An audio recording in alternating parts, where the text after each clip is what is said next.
फरीदाबाद में 17 वर्षीय किशोर की लाश 8 फुट गहरे खड्डे में मिलने के बाद इलाके में हड़कंप का माहौल है। फिलहाल पुलिस ने इस मामले में 3 आरोपियों को गिरफ्तार कर लिया है, जिनमें से 2 को अदालत में पेश कर न्यायिक हिरासत में भेज दिया गया है। वहीं तीसरे आरोपी से पूछताछ जारी है। पुलिस के मुताबिक आरोपियों को शक था कि युवक का उनके परिवार के किसी महिला सदस्य के साथ संबंध है और इसी के चलते उन्होंने दीपक की हत्या कर दी। वो जो लड़का था दीपक नाम का, वो मुसलमान के वहाँ काम करे के था खेत पे। दीपक कितनी उम्र थी दीपक की? दीपक की 17 का लगभग में साल की उम्र थी उसकी। अच्छा, हाँ जी। तो कहाँ करता था काम? खास मुसलमान के धोरे काम करे के था, नजी की खेत अरुआ में। हाँ, खेत अरुआ के पास। हाँ, अरुआ के पास। वैसे खादर सौपरा के मुसलमान हुए, हम अरुआ गांव से हैं। अच्छा, हाँ जी। उसने फोन किया, उसने मुसलमान के नुका दीपक तू आजा हमारे यहाँ। नाम बताइए, मुसलमान नाम बताइए। नाम एजाद खान जी। तो इसे बुलाया तो इसने लड़के ने कह दी मैं रोटी खाए के अभी आ रहा हूँ। तो वो रोटी खाए के वो शाम के टाइम 6-7 बजे करीब वो निकल गया। शाम को बुलाया था एजाद? हाँ, शाम को बुलाया। कितनी तारीख की बात है ये 6-7 बजे करीब की बात। पुलिस के मुताबिक जैसे ही उन्हें शिकायत मिली, उन्होंने इस मामले को गंभीरता से लेते हुए जांच शुरू की। इस मामले में 3 आरोपियों को गिरफ्तार किया गया है, जिनमें से 2 आरोपियों को अदालत में पेश कर न्यायिक हिरासत में भेज दिया है। ये 29 फरवरी की बात है कि 16-17 साल का लड़का मिसिंग था, जिसकी पुलिस को 1 मार्च को रिपोर्ट दी गई परिवारजनों की तरफ से कि हमारा बच्चा गायब है और कोई मोटरसाइकिल पे उसको लेके गया है। तो इस संबंध में पुलिस ने तुरंत कार्रवाई करते हुए मुकदमा दर्ज कर लिया गया है।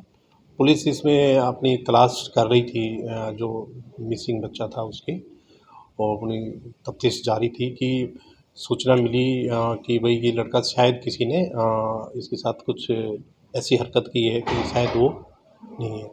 परिजनों से संपर्क किया गया तो परिजनों ने बताया कि हाँ, हमें इस 2-3 लोगों का बताया कि इन पे हमें शक है।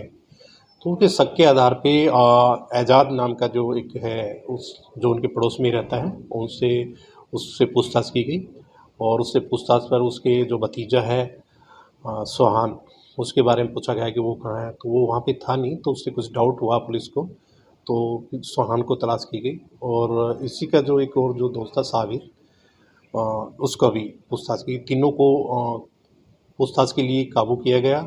पूछताछ पर सामने आया कि इन्होंने ही उस लड़के की हत्या की है, कि उसमें उन्होंने गुमराह करने के लिए, परिजनों को गुमराह करने के लिए और पुलिस को गुमराह करने के लिए ऐसा किया था ताकि पुलिस को पता ना लगे कि ये इसमें इन्वॉल्व है। ठीक है। और सबसे पहले वो, हालांकि वो पंचायत में भी शामिल रहे, बच्चे की तलाश में भी शामिल रहे, लेकिन जो उनकी एक्टिविटीज़ थी उनसे जो डाउट हुआ और उस परिजनों ने भी जो उनको पॉइंट आउट किया था, उनको उनकी शिनाख्त पे जब उन्होंने बताया कि हमने उसकी हत्या कर दी थी, और उन्हीं की शिनाख्त पे ड्यूटी मजिस्ट्रेट जो तहसीलदार थे तहसील यहाँ के, उनकी मौजूदगी में वहाँ से जो जमुना का जो दूसरा किनारा है यूपी साइड में, वहाँ से उसको डेड बॉडी को निकाला गया है, जिसका डॉक्टर के बोर्ड द्वारा पोस्टमार्टम कराया जाएगा। इस संबंध में पहले मिसिंग का था, अभी हत्या का मुकदमा दर्ज कर लिया गया है इनके खिलाफ, और 3 आरोपी अरेस्ट किए गए हैं, जिसमें आज़ाद है और साबिर और सोहान है। आज़ाद और साबिर इनको अरेस्ट करके कोर्ट में पेश करके और जेल भेज दिया गया है। सोहान अभी पुलिस रिमांड पे अभी तो उससे पूछताछ जारी है। बहरहाल इस मामले में 3 आरोपी गिरफ्तार किए गए हैं और 2 आरोपी न्यायिक हिरासत में भेज दिए गए हैं। वहीं तीसरे आरोपी को रिमांड पर लेकर अभी पूछताछ चल रही है। अब देखना होगा कि पूछताछ में आरोपी क्या खुलासा करता है। पंजाब केसरी टीवी के लिए फरीदाबाद से सुधीर शर्मा की रिपोर्ट।